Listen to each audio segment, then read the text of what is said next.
नमस्कार, आप देख रहे हैं अपना उत्तर प्रदेश में हूं आपके साथ सचिन चौहान।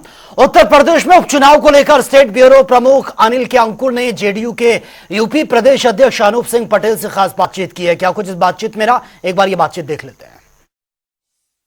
जैसे आप किसी महापुरुष की तस्वीर देखते हैं या भगवान की तस्वीर देखते हैं तो उसको देख के लगता है कि वो तस्वीर उसी व्यक्ति को देख रही है जो व्यक्ति उस तस्वीर को देख रहा है, मूर्ति को देख रहा है।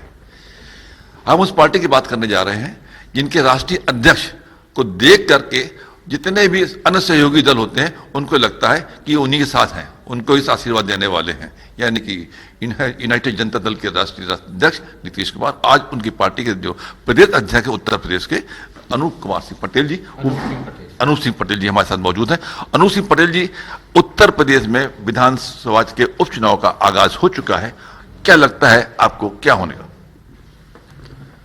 यूपी के जो विधानसभा उपचुनाव होने जा रहे हैं, हमारी पार्टी ने पहले ही समर्थन दे दिया है क्योंकि हम लोग एनडीए के घटक दल हैं। एनडीए के घटक है, एनडीए के जो घटक हैं निश्चित रूप से वो कहीं ना कहीं उत्तर प्रदेश में अपनी स्थिति, अपनी मौजूदगी कायम रखने के लिए टिकट की दावेदारी करते हैं। आपने दावेदारी क्यों नहीं की? अभी हमको थोड़े दिन हुए, 1-1.5 महीना 2 महीने के समथिंग हुआ है, प्रदेश अध्यक्ष दोबारा बने हैं।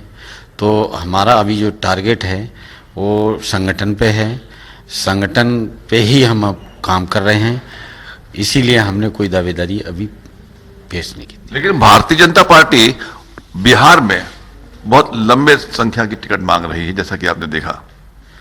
नहीं, बिहार का मैटर, क्योंकि हम उत्तर प्रदेश देख रहे हैं और बिहार का जो मैटर है हमारी पूर्णतः जानकारी में तो नहीं है, लेकिन थोड़ा बहुत जानकारी हमको है क्योंकि शुरू से बीजेपी और जेडीयू काफ़ी समय से गठबंधन रहा है। पहले बिहार में जनता दल यू बड़े भाई के रूप में थी, फिर धीरे धीरे बराबर सीटों पे समझौता हुआ। तो वही है कि बीच में नीतीश जी नाराज क्यों हो गए थे? नहीं, नीतीश जी बीच में नाराज नहीं, लालू के लड़के के साथ चले गए थे। देखो ये चीज़ें सब हाई लेवल की हैं, हमको प्रदेश देखने को दिया गया है, हम प्रदेश की ही बागडोर संभाले हुए हैं क्योंकि इन सब चीज़ों को जवाब देने के लिए हमारे शीर्ष नेतृत्व है वो जवाब। मेरा एक सवाल था, उत्तर प्रदेश में भारतीय जनता पार्टी के जो भी सहयोगी दल हैं एनडीए के उत्तर प्रदेश में, सब अपनी अपने दावेदारी कर रहे हैं कि उनको सीटें दी जाएं। आपको चाहे बात कर रहे हैं एलएलडी की, चाहे बात करें राजभर की या संजय निषाद की, आप भी उनमें से एक घटक हैं। तो उस घटक होने के नाते आपने कोई सीट पर मांग क्यों नहीं किया? आपको हमने अभी बताया था क्योंकि हमारा टारगेट 2027 है। 2027 में हमारा संगठन पूर्णतः मजबूत खड़ा होगा और 2027 में अपनी दमदारी से हम सीटों की मांग करेंगे और जितनी सीटें मिलेंगी 100% हम जीत के आएंगे। तकरीब आप चूंकि जिस तरीके से तैयारी करने का दावा कर रहे हैं, लंबे समय से आपकी पार्टी उत्तर प्रदेश में इसी जगह पे कार्यालय बनाए हुए हैं, कम से कम 1-1.5 दशक से ज़्यादा समय तो मुझे हो गया लखनऊ में, जैसे कि दफ्तर देख रहा हूँ आपका। तो आपकी पार्टी काफ़ी लंबे समय से है, लेकिन 2027 में आप बता रहे पूरी तैयारी हो जाएगी, कितनी सीटें मांगेंगे? जो अभी गठबंधन की जो बात है, गठबंधन शीर्ष नेतृत्व करेगा, लेकिन हमारा जो टारगेट है 75 सीटों को हम टारगेट लेके चल रहे हैं। 75 सीटों को हम तैयारी कर रहे हैं और रहा गठबंधन की बात है, वो शीर्ष नेतृत्व करेगा, वो जितनी सीट शीर्ष नेतृत्व तय कर लेगा हम उतने में मान जाएंगे। 75 सीटें अगर आप मांग रहे हैं तो ये पूर्वांचल की होंगी कि पूरे प्रदेश में अलग अलग हिस्सों की होंगी? हम अभी मांग नहीं रहे, हम 75 सीटें पूरे उत्तर प्रदेश में 2027 में लड़ने के लिए तैयारी कर रहे हैं। गठबंधन जब होगा वो शीर्ष नेतृत्व करेगा, उसको हम नहीं कर सकते। हमारी तैयारी 75 सीटों को अकेले लड़ने के लिए तैयारी है, हमारी अकेली तैयारी हम कर रहे हैं 75 सीटों पर लड़ने के लिए। और रहा गठबंधन की बात है, वो शीर्ष नेतृत्व जाने। एक सवाल भी उठता है कि भारतीय जनता पार्टी के जो सहयोगी घटक हैं उनमें से आरएलडी को एक सीट दे दी गई है, जबकि 9 सीटों में से 1 सीट अररिया दी गई, बाकी लोगों ने नहीं दी गई, जिसमें कि संजय निषाद भी नाराज बैठे हुए हैं और ओम प्रकाश राजभर भी। आपकी कितनी संवेदनाएं किसके साथ है? देखो, जैसे आरएलडी है वो पश्चिम में मजबूत है, निषाद जी अपनी एरिया में मजबूत हैं, लेकिन इन लोगों को अकेले अकेले लड़ने को दे दिया जाए तो पता लगेगा इनको कई सीटें जी आएंगी। गठबंधन में मिल जाएंगी तो वो तो सब लोग जीत जाएंगे, अकेले लड़के जीत के आए तो पता लगेगा ना।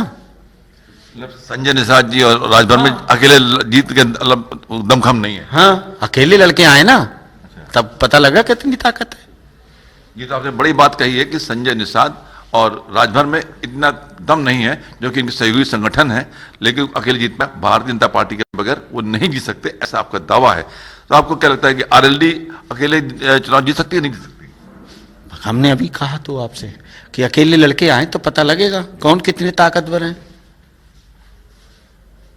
भाई रहा सहयोगी का, सहयोगी ठीक है, सहयोगी हैं, एनडीए के घटक दल हैं, लेकिन अकेले लड़ने की क्षमता तो नहीं है ना किसी में। देखिए, ये बात बड़ी बात कही कि अकेले लड़ने की क्षमता किसी में नहीं है, और लेकिन आप बिहार में अकेले भी लड़ सकते हैं और भारतीय जनता पार्टी जैसे बड़े पार्टी के साथ, घटक दल के साथ में काम कर सकते हैं, लेकिन वहां पे लीडिंग रोल में कौन होगा? नीतीश जी होंगे, और कौन होगा? अब वहां पे भारतीय जनता पार्टी नहीं, वहां भारतीय जनता पार्टी शुरू से कमजोर रही है, जेडीयू शुरू से ताकतवर रही है। बीच में कुछ लोगों ने हम लोगों के जेडीयू के साथ चीटिंग करी थी, इसलिए बड़ी पार्टी बन गई है। अगर जेडीयू के संग चीटिंग नहीं करी होती, आज भी बड़ी पार्टी है वो। नीतीश जी आज भी बड़े नेता हैं और रहेंगे। उत्तर प्रदेश के बाई इलेक्शंस में, जहां पे आपके 9 सीटों में अधिकांश 9 की 9 आप जीतने का दावा कर रहे हैं, उन 9 की सीटों में चुनाव प्रचार के लिए जेडीयू के कौन बड़े नेता, यानी कि क्या उनके जो आपकी पार्टी के राष्ट्रीय अध्यक्ष हैं, दौरा करेंगे, रैली करेंगे या नहीं करेंगे? नहीं, हमारे राष्ट्रीय लीडर कोई दौरा नहीं करेंगे। ये हमारे यूपी के जितने लीडर हैं वो सहयोग करेंगे। हम लोग सब जगह जाएंगे, हमारे कार्यकर्ता सब जगह लगेंगे और सब एनडीए घटक दलों को लड़ेंगे। एक बार मेरा फिर से सवाल है कि जिस तरीके से सहयोगी संगठन जिनको जो टिकट नहीं मिला है, उनकी नाराजगी सामने है और आप चुनाव नहीं लड़ना है, अपनी टिकट मांगी नहीं, तो ऐसी स्थिति में 9 सीटों में कितनी सीटें आप जीत सकते हैं? हमारी जो आंकलन है वो तो 100% सीटें जीतने के लिए है, और भाई कोई एक आध सीट लूज हो जाती है तो कहा नहीं जा सकता, ये तो चुनाव है। एक आखिरी सवाल मेरा आपसे कि उत्तर प्रदेश के चुनाव में, उप बाई इलेक्शंस में, जिसे कहा जा रहा है कि 2027 का ये रिहर्सल साबित होगा, और 2027 के रिहर्सल चुनाव में ये जो हरियाणा का अभी हालिया जो परिणाम आया, कितना इम्पैक्ट देगा? नहीं, उसका फायदा तो मिलेगा, एनडीए को यहाँ फायदा मिलेगा, हरियाणा के चुनाव का एनडीए को यहाँ फायदा मिलेगा। तो ये थे अनूप सिंह पटेल जी, जिनका दावा है कि 9 की 9 सीटें भारतीय जनता पार्टी और उनके सहयोगी संगठन जीतेंगे इन बाई इलेक्शंस में, और हरियाणा का पूरा लाभ मिलेगा। जनता टीवी के लिए सभी हैदर सहयोगी रिपोर्टर के साथ अनिल के अंकुर, लखनऊ। भगवान श्री राम की नगरी अयोध्या में दीप उत्सव की तैयारियां जोरों शोरों पर चल रही हैं। अयोध्या वासियों के लिए दिवाली बेहद खास होने वाली है, क्योंकि इस बार रामलला के मंदिर में विराजमान होने के बाद पहली बार यह दीप उत्सव मनाया जाएगा। यह रिपोर्ट आप देखिए। 25 लाख दियों को प्रज्वलित करने का लक्ष्य है। हम घाटों पर 28 लाख दियों की तैयारी कम से कम करेंगे। भगवान श्री राम की नगरी अयोध्या में दीपोत्सव की तैयारियां जोरों पर हैं। अयोध्या वासियों के लिए ये दिवाली बेहद खास होने वाली है, क्योंकि इस बार रामलला के मंदिर में विराजमान होने के बाद पहली बार ये दीपोत्सव मनाया जाएगा। ऐसे में इस बार होने वाले दीपोत्सव की खास बात यह है कि इस बार दीपोत्सव में हजारों लोग शामिल हो सकेंगे। उनके लिए राम की पैड़ी में दर्शक दीर्घा का निर्माण हो रहा है। इसका निर्माण दीपोत्सव के पहले पूरा कर लिया जाएगा। वहीं इस बार 55 घाटों पर दीप जलाए जाने की भी तैयारी चल रही है। साथ ही विश्व में ऐसा पहली बार होगा जब 30,000 लोग एक साथ 28 लाख दीप प्रज्वलित करेंगे। अयोध्या नगरी में ये पहला दीपोत्सव होगा। इस वर्ष जो लक्ष्य निर्धारित किया गया है वो 25 लाख दियों को प्रज्वलित करने का लक्ष्य है। अभी तक 55 घाटों का चयन और उनकी मैपिंग की जा चुकी है और वर्तमान में उन घाटों के लिए मार्किंग का कार्य प्रारंभ हो गया है, जिसमें 16x16 के हमारे दिए सजाए जाएंगे और लगभग 2 से 2.5 फीट की जो जगह स्पेस बनेगी उसमें हम अपना मूवमेंट करेंगे। अभी हमारे पास आज की तिथि तक 20 लाख दिए प्राप्त हो चुके हैं, जो वेंडर ने जिसको ई टेंडर के माध्यम से टेंडर प्राप्त हुआ था उन्होंने सप्लाई शुरू कर दी है और अयोध्या के स्टोर में हमारे पास 20 लाख दीपक प्राप्त हो चुके हैं। 25 लाख के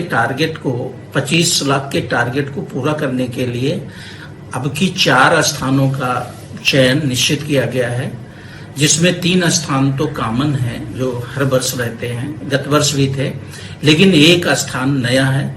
राम की पैड़ी पहला स्थान है, विस्तारित राम की पैड़ी जो राम पथ तक विस्तृत है। तीसरा है चौधरी चरण सिंह घाट और अब की जो चौथा स्थल चयन किया गया है वो है भजन संध्या स्थल। वहां पर लगभग 6 लाख दियों को जलाने की, प्रज्वलित किए जाने की योजना है। कुल मिलाकर के हम घाटों पर 28 लाख दियों की तैयारी कम से कम करेंगे, उनमें तेल भरेंगे, उनमें उनको प्रज्वलित करेंगे, जिससे कि 25 लाख का जो टारगेट है उसको हम आसानी से बना सकते हैं।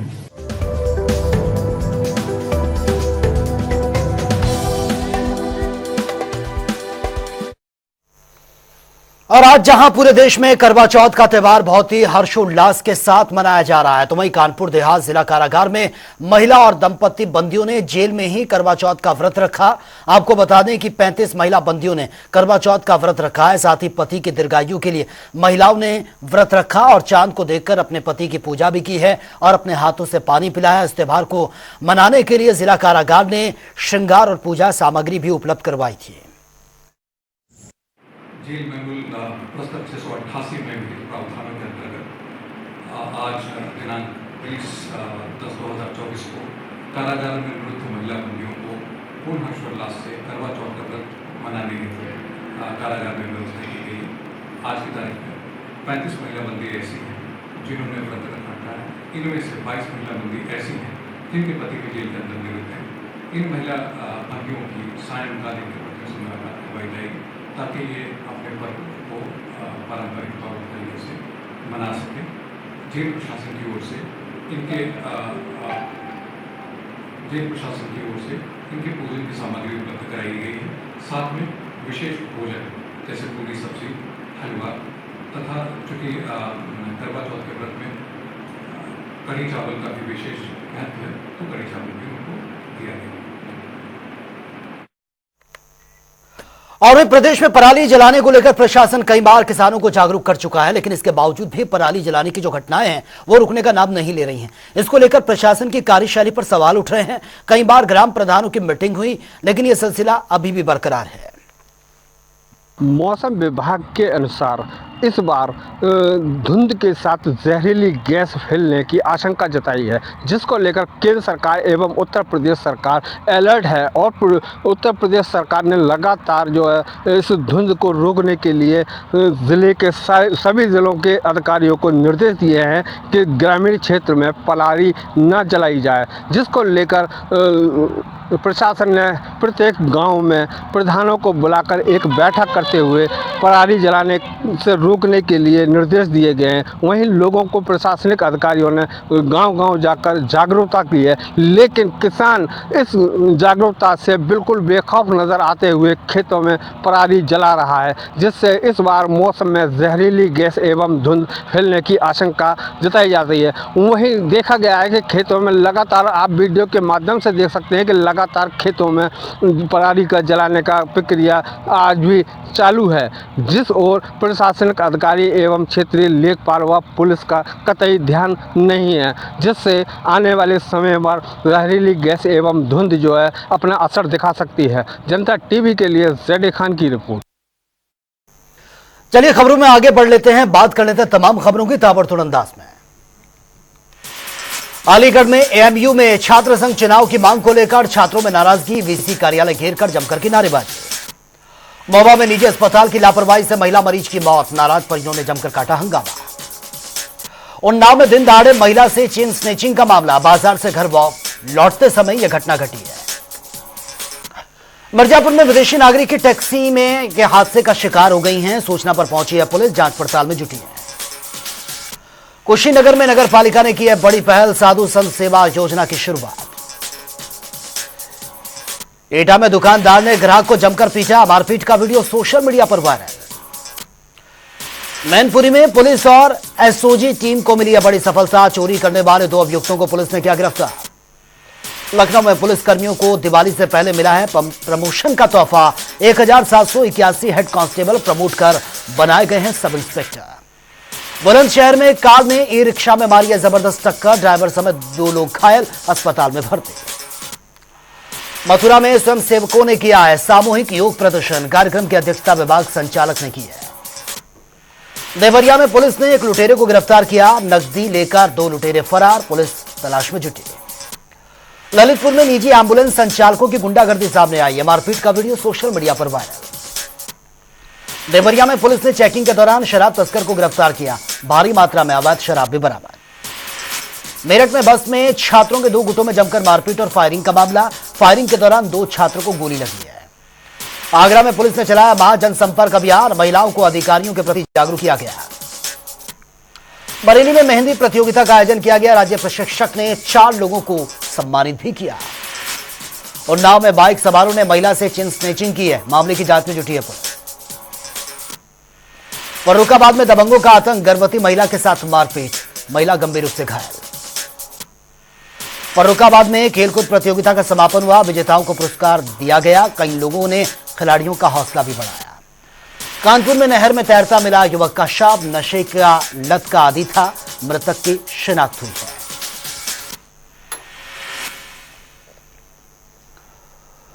तो फिलहाल इस बुलेटिन में मेरे साथ इतना ही, लेकिन तमाम खबरों के लिए आप बने रहिए जनता टीवी के साथ। नमस्कार।